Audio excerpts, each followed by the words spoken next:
옆에 계신 분들과 평화 인사를 나누겠습니다. 주님의 이름으로 평안을 빕니다. 새벽에도 만납시다. 오늘은 마태복음 21장 본문을 중심으로 거기 너 있었는가? 라는 제목으로 말씀을 나눌 때 많은 은혜 받으시기 바랍니다.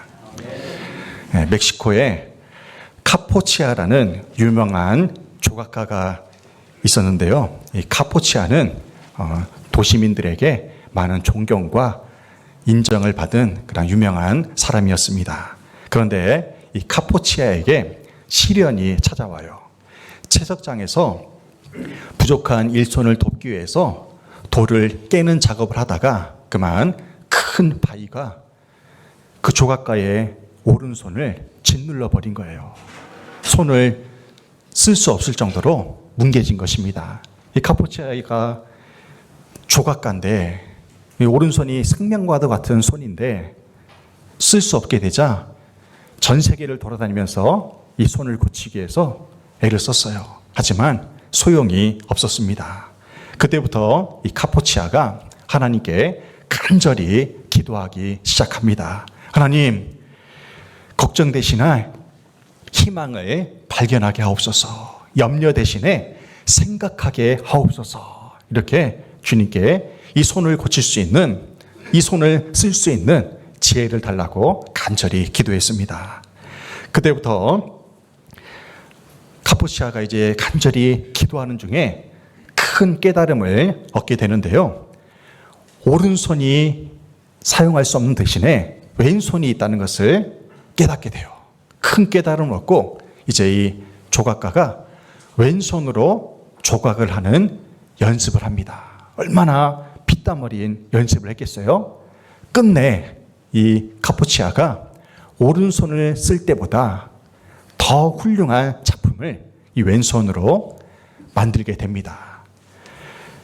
카포치아가 시련을 극복하고 첫 번째로 만든 그 작품을 그 도시 사람들이 도시 광장 한가운데에 세워놓고 그 작품에 제목을 붙여주는데요. 그 작품의 제목이 그럼에도 불구하고입니다. 따라해 보겠습니다. 그럼에도 불구하고. 그럼에도 불구하고 카포치아는 포기하지 않고 하나님을 의지해서 왼손으로 더욱더 훌륭한 작품을 만들게 된 것입니다. 내일부터 시작하는 고난중한 특별 새벽기도에 참여하여서 그럼에도 불구하고 하나님께 간절히 기도함으로 하나님이 주시는 위로와 치유와 기도응답의 축복을 온전히 누리시기를 주님의 이름으로 축원합니다. 아멘.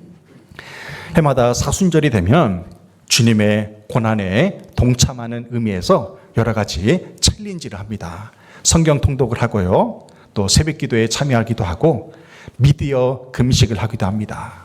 TV 시청이나 컴퓨터나 또는 핸드폰 그런 것을 금식을 해요. 또는 내가 좋아하는 취미나 운동 같은 것을 절제하는 그러한 금식을 하기도 합니다. 우리 교회의 이원기 집사님이 성경 필사를 작년부터 시작을 했는데요. 1년도 안 돼서 완성을 했어요.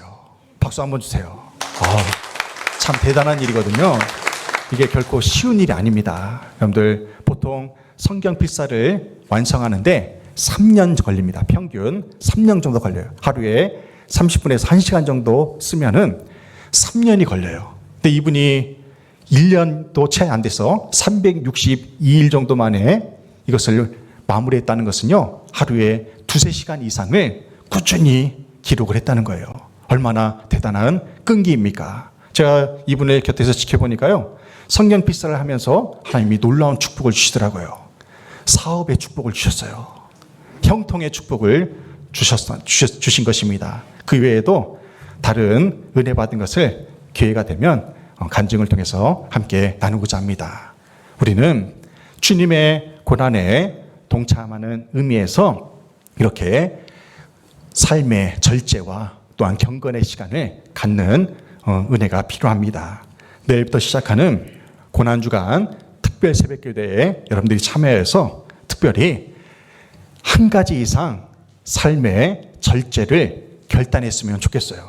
저는 어떤 결단을 했냐면요, 제가 좋아하는 믹스커피를 일주일 동안 끊기로 했습니다. 네, 대단한 결심이에요. 거창하진 않지만 그래도 여러분도 일주일간 주님의 고난에 동참하는 의미에서 여러분들이 즐겨하던 일들을 한 가지 이상씩 그렇게 절제하는 시간을 가지시길 바랍니다. 오늘은 교회 절기상 예수님이 예루살렘에 입성하신 것을 기념하는 종료주일로 지킵니다. 이 종료주일은 예수님이 예루살렘에 입성하실 때에 수많은 사람들이 종려나무 가지를 흔들면서 호산나를 외치며 환영했기 때문에 붙여진 이름입니다.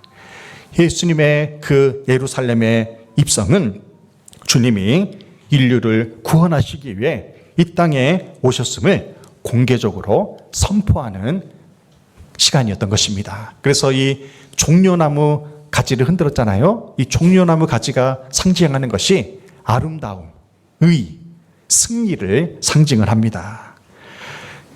이제 종료주일 일주일 후에는 부활의 영광이 임하기 때문에 이 종려나무 가지를 다른 말로 개선의 날이라고 종료주일을 표현하기도 합니다. 예수님은 안식일을 여리고에서 보내시고 일요일 아침 일찍 예루살렘을 향해서 출발하셨어요. 본래 구약 시대부터 예수님 시대까지는요, 안식일이 율법적으로 토요일이었습니다. 그래서 유대인들은 지금도 안식일을 토요일로 지키고 있어요. 그런데 이 초대교회 사도들이 주님이 부활하신 날을 기념해서 우리는 그날 일요일에 예배를 드리자고 해가지고 이제는 우리의 안식일은 일요일이 된 것입니다. 우리가 이렇게 일요일 날 예배를 드리게 되었는데요, 세상 사람들은 일요일을 일요일이라고 부르잖아요. 근데 우리 믿음의 사람들은 일요일이라고 하지 않고 무슨 날이라고 부릅니까? 주일이라고 부르잖아요. 주일. 그래서 이 주일이 무엇의 약자냐면 주님이 부활하신 날, 주님이 부활하신 날의 약자가 주일인 것입니다. 그래서 세상 사람들은 일요일이라고 말하지만 우리 믿음의 사람들은 월화수목금토 일요일이 아니라 월화수목금토 뭐라고 말해야 돼요? 주일이라고 말해야 돼요. 그래서 우리 덕성교회 성도님들은 일요일이란 말은 사라져야 돼요. 그래서 주일, 주님이 부활하신 날을 우리는 기념해서 항상 매 주일마다, 매 일요일마다 그렇게 예배를 드리게 되는 것입니다. 지도를 보시면 오늘 본문에서 예수님이 이동하신 여리고에서 예루살렘까지는 약 10시간 정도 걸리는 먼 길이에요. 예수님이 여리고에서 예루살렘으로 이동하는 그 시간 동안 수많은 무리들이 예수님을 따라다녔습니다. 왜 그렇습니까? 예수님이 각종 병자들을 고쳐주시고 기적을 베풀어 주셨기 때문에 그 소문을 듣고 저마다의 문제를 해결받기 위해서 주님을 따라다닌 것입니다. 학자들의 견해에 따르면 예수님 당시에 예루살렘에 살고 있던 인구수가 약 10만 명 정도 됩니다. 10만 명. 그런데요, 유월절일과 같은 이스라엘의 3대 절기 때가 되면 약 10만 명의 사람들이 외부에서 예루살렘으로 이동을 한다는 거예요. 그러니까 유월절 절기가 되면 이 예루살렘 성읍에 몇만 명이 모이게 되는 거예요? 20만 명 이상의 사람들이 그 한 도시에, 그 좁아터진 도시에 모이게 되는 것입니다. 처인구 인구를 쳐보니까 27만 명 정도 되더라고요. 27만 명. 그러니까 처인구 인구보다 조금 못된 사람들이 예루살렘 성에 운집해 있었던 것입니다.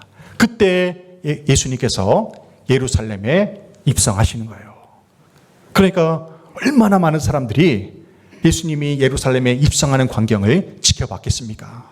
못해도요, 그곳에 모여있던 20만 명의 사람들 중에 최소한 10만 명 이상의 사람들이 예수님이 예루살렘에 입성하는 것을 환영하며 그렇게 호산나를 외쳤던 것입니다.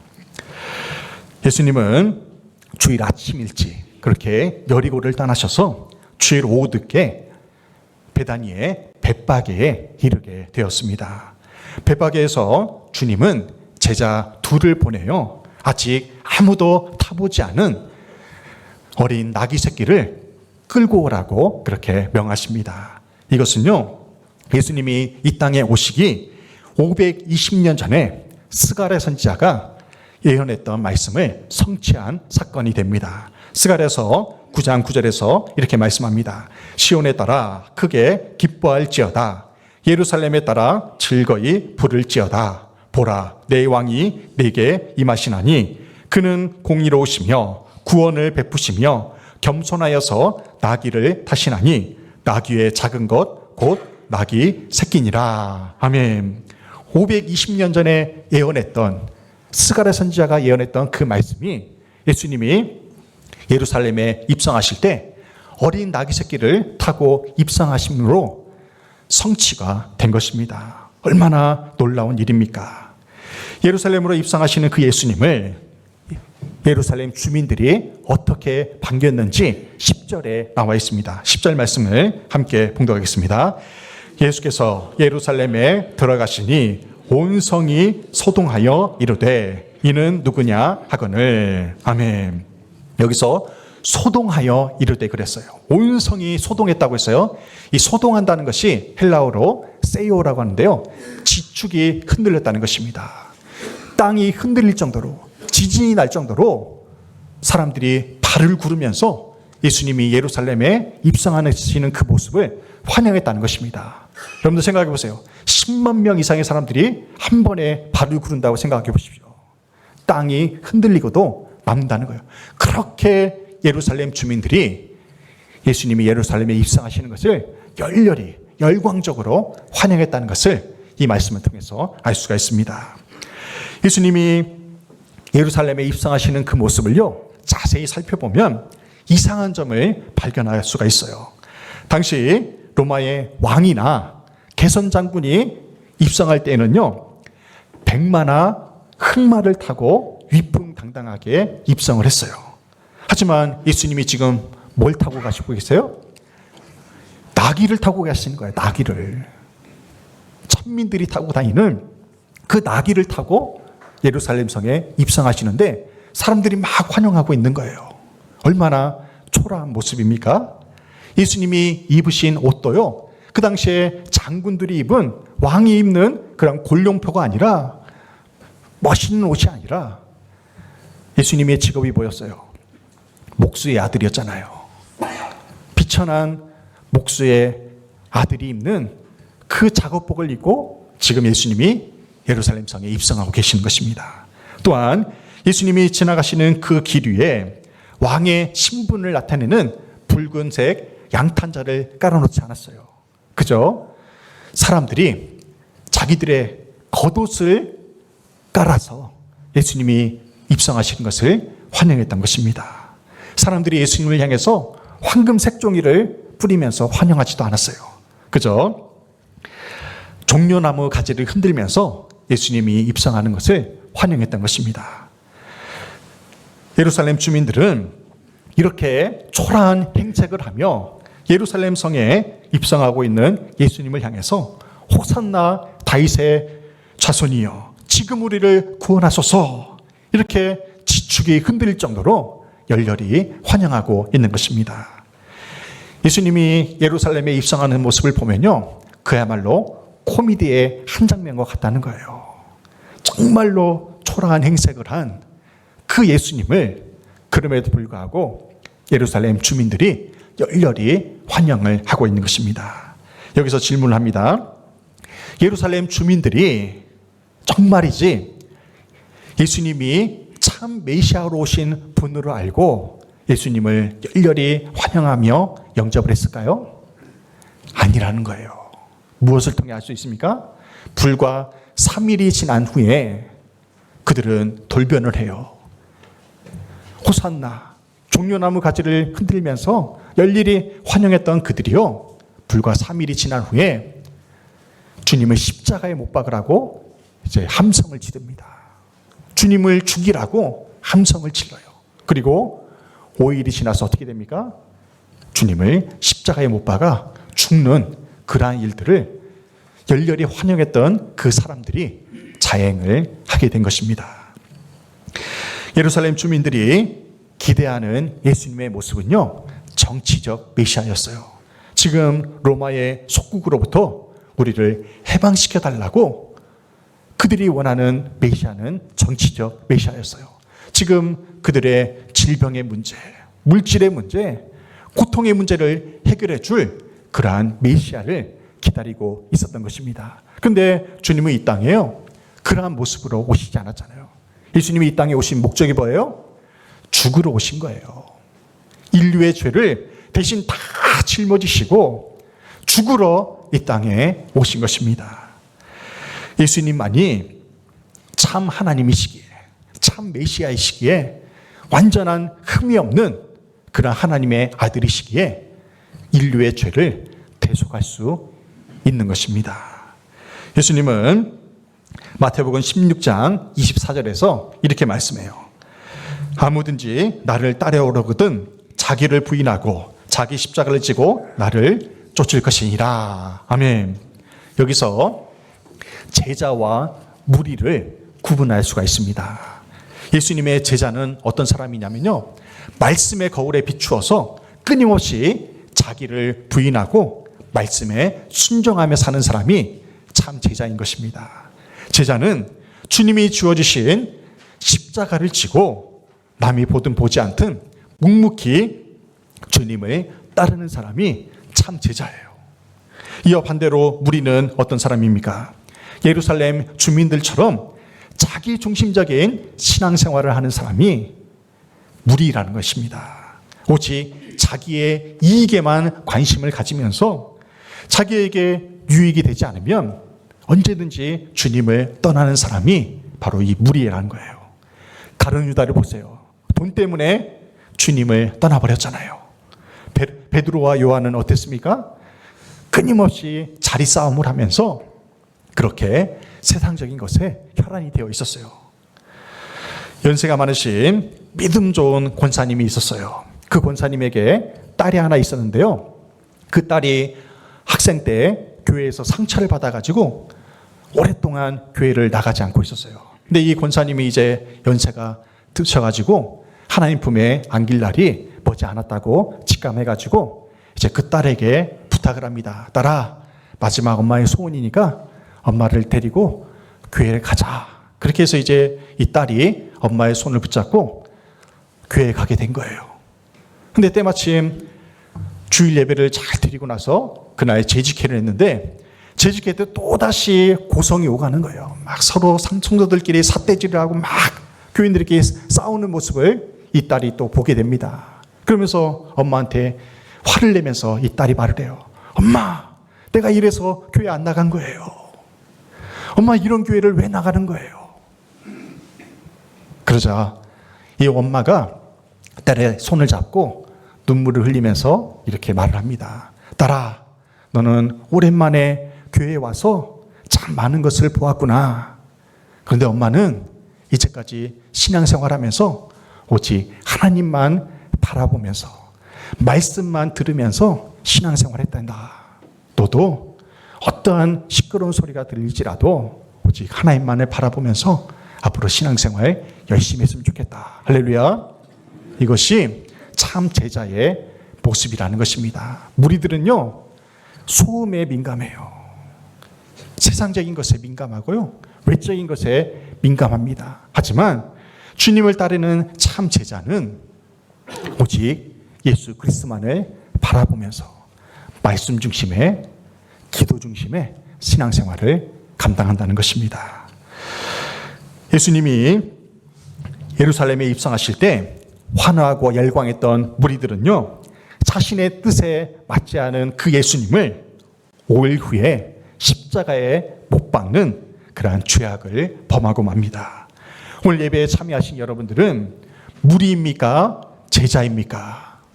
무리로서 신앙생활을 하고 있습니까? 아니면 주님의 제자로서 신앙생활을 하고 있습니까?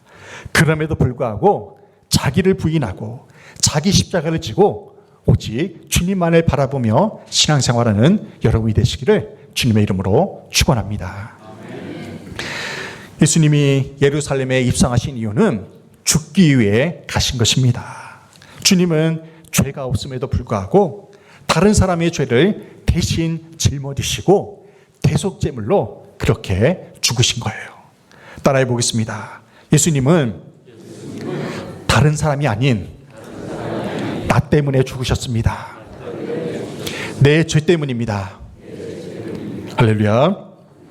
오늘 설교 제목이 거기 너 있었는가입니다. 거기 너 있었는가. 이 시간에 예수님의 생애를 돌아보면서 그 현장에 있어 봄으로 주님의 마음을 헤아려보는 시간이 갖고자 합니다. 먼저 우리는 지금 물고기 2마리와 보리떡 5개로 5,000명을 먹이고도 남은 오병이어의 현장에 있습니다. 얼마나 많은 사람들이 주님의 기적을 보고 배불렀습니까? 예수님처럼 우리도 생명의 떡을 나누는 그러한 삶을 살아야 하겠습니다. 또한 두 번째로 우리는 지금 예수님이 제자들의 더러운 발을 씻겨주시는 세족식 현장에 있습니다. 어떻게 만왕의 왕이신 예수님이 나의 더러운 발을 씻겨주실 수가 있겠습니까? 우리 또한 예수님의 겸손한 섬김을 본받아 남을 섬기며 살아가는 우리 모두가 되기를 다짐해 봅니다. 또한 우리는 지금 은 30냥에 예수님을 팔아넘긴 유다의 마음을 경험하고 있습니다. 겟세마네 동산에 계신 예수님께 군병들을 이끌고 유다가 찾아옵니다. 그리고 예수님의 입술에 이 입맞춤을 함으로 유다가 예수님을 군병들에게 팔아넘기게 돼요. 예수님보다 돈을 더 사랑하는 우리의 모습을 회개하면서 하나님 제일주의 신앙으로 살기를 다짐해 봅니다. 우리는 지금 주님이 십자가를 등에 지고 채찍에 맞으며 골고다 언덕을 오르는 그 현장에 있습니다. 얼마나 모욕적이고 고통과 치욕이 있는 현장입니까?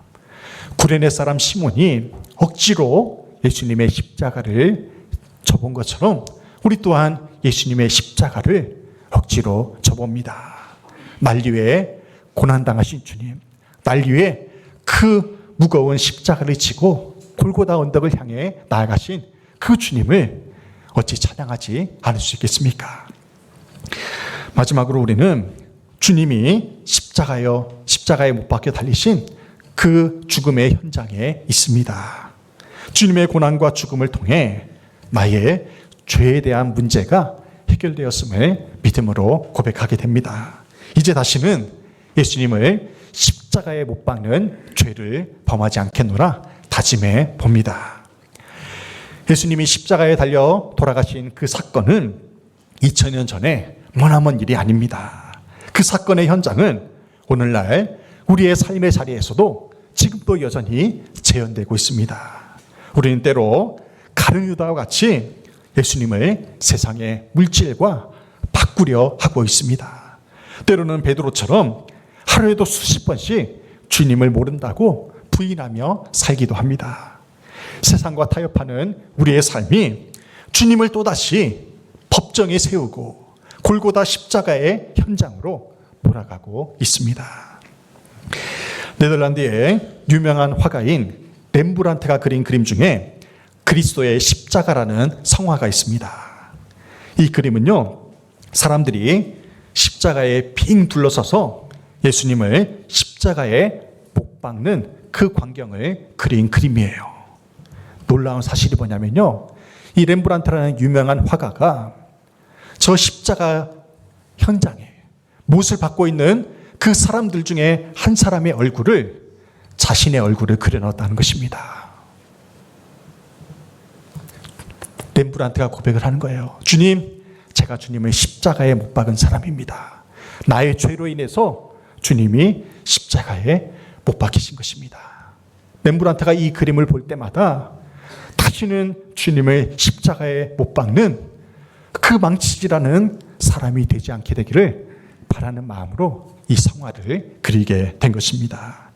렘브란트 같이 주님의 십자가의 고난이 나의 죄 때문임을 믿음으로 고백하면서 다시는 나의 죄로 인하여 주님이 십자가에 못 박히는 그 죄를 범하지 않는 우리 모두가 되기를 간절히 소망합니다. 이사야 선지자는 장차 메시아가 오셔서 어떠한 고난으로 인류를 구원하실지를 예언합니다. 이사야 53장 5절 말씀입니다. 함께 봉독합니다. 그가 찔림은 우리의 허물을 인함이요 그가 상함은 우리의 죄악을 인함이라. 그가 징계를 받음으로 우리가 평화를 누리고 그가 채찍에 맞음으로 우리가 나음을 입었도다. 아멘. 이사야 선지자의 이 예언은요 700년이 지난 후에 약속대로 예수님이 이 땅에 오셔서 십자가 고난을 당하시고 죽으시고 부활하심으로 성취가 되었습니다. 인간이 살면서 결코 해결할 수 없는 두 가지 문제가 있습니다.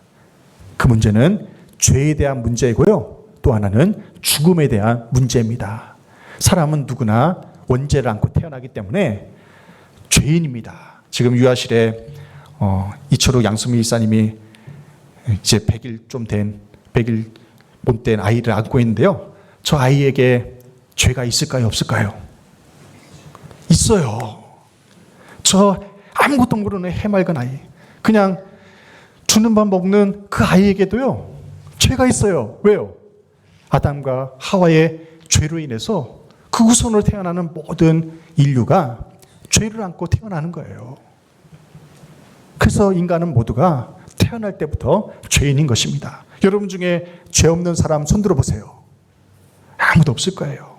마음으로 지은 죄까지도 다 죄예요. 근데 사람은 모두가 다 죄인이기 때문에 사람이 사람의 죄를 해결해 줄 수가 없어요. 그래서 하나님의 아들 완전하고 흠없는 예수님이 이 땅에 오셔서 인류의 모든 죄의 짐을 다 짊어지고 십자가 희생제물로 대속제물로 죽으심으로 인류의 모든 죄가 용서함 받은 것입니다. 그래서 그 피를 의지하여 예수 그리스도를 믿는 자는 모두가 죄사함을 받는 것입니다. 죽음의 문제도 마찬가지예요. 이 세상에 죽지 않는 사람이 어디 있습니까? 다 죽습니다. 이 세상에 성인군자들 다 죽었어요. 교주들도 다 죽었습니다.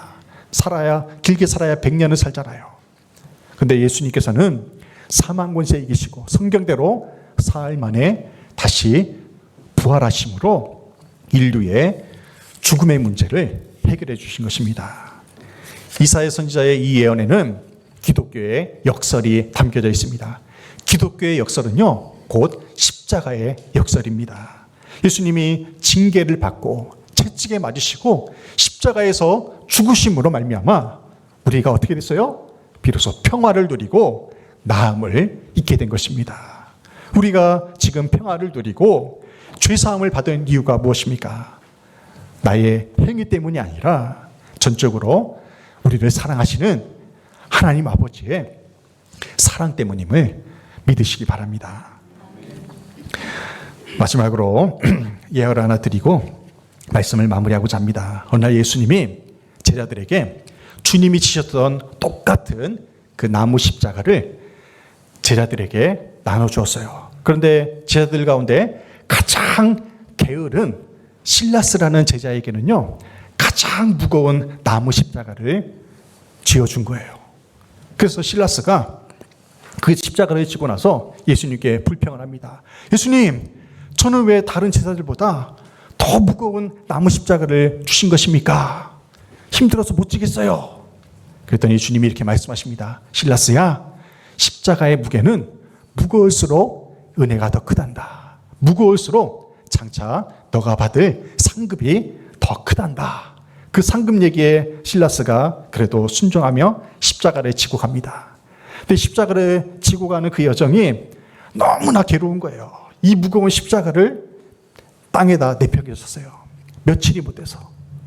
너무 힘들어서 못 지겠습니다. 그렇게 원망하고 불평하고 있을 때 사탄 마귀가 찾아와요. 마귀가 찾아와서 그 실라스에게 속삭입니다. 실라스야, 나무로 된 그 무거운 십자가를 지려고 하니까 무겁지? 힘들지? 나는 이 나무 십자가와 똑같은 모조품의 종이 십자가를 만들 수 있어. 그걸 지고 가면 가볍게 천국에 입성할 수 있을 거야. 어때? 만들어 줄까? 여러분 같으면 어떻게 하겠습니까? 이 게으름뱅이 실라스는요, 사탄의 그 딜을 받아들입니다. 똑같은 걸로 만들어줘라. 나무 십자가와 똑같은 그 종이 십자가를 만들어줘라. 그러고 나서 실라스가 무거운 나무 십자가를 지는 것처럼 낑낑대면서 그 종이 십자가를 지고 드디어 천국에 입성을 했습니다.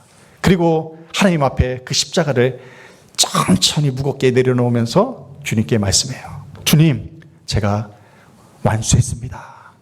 이 무거운 십자가를 지고 왔으니까 저에게 예비해 주신 그 상급을 주십시오. 그러고 나서 하나님이 말씀하세요. 좋다. 네가 여기까지 오느라 수고 많았다. 저 언덕에 보이는 황금 저택이 네가 받을 상급이다. 실라스가 기뻐서요, 한달음에 그 황금 저택으로 뛰어갔어요. 그러고 나서 문을 잡는 순간, 문고리를 잡고 문을 여는 순간 강풍이 불더니 어떻게 됐을까요? 그 황금 저택이 날아가 버린 거예요. 왜요? 그 황금 저택이 종이로 만든 보조 저택이었기 때문에 그렇습니다. 우리가 이 땅에서 때로는 사역의 무게감 때문에, 사명의 무게감 때문에 포기하고 싶을 때가 있어요. 우리 남신도들 오늘 사명의 찬양을 얼마나 은혜롭게 불렀습니까? 주님이 홀로 가신 그 길을 따라가기에는 우리는 너무나 연약해요. 너무나 힘이 듭니다. 그럼에도 불구하고 주님이 우리 각자에게 주신 그 직분과 사명을 충성스럽게 감당할 때에, 우리가 천국에 이르렀을 때에 하나님이 예비하신 그 놀라운 은총을 비로소 누릴 수 있다는 사실을 기억하시길 바랍니다. 고난주간 시작됩니다. 고난주간에 특별히 새벽기도에 참여해서 기도함으로, 말씀으로 한 주간 승리하시길 바랍니다. 주님의 고난에 동참해서 한 주간 절제하시길 바라요. 그러한 시간들을 통해서 하나님이 내게 주신 은혜와 또한 우리가 바라는 마음의 소원을 온전히 이루는 시간이 되기를 주님의 이름으로 축원합니다. 아멘.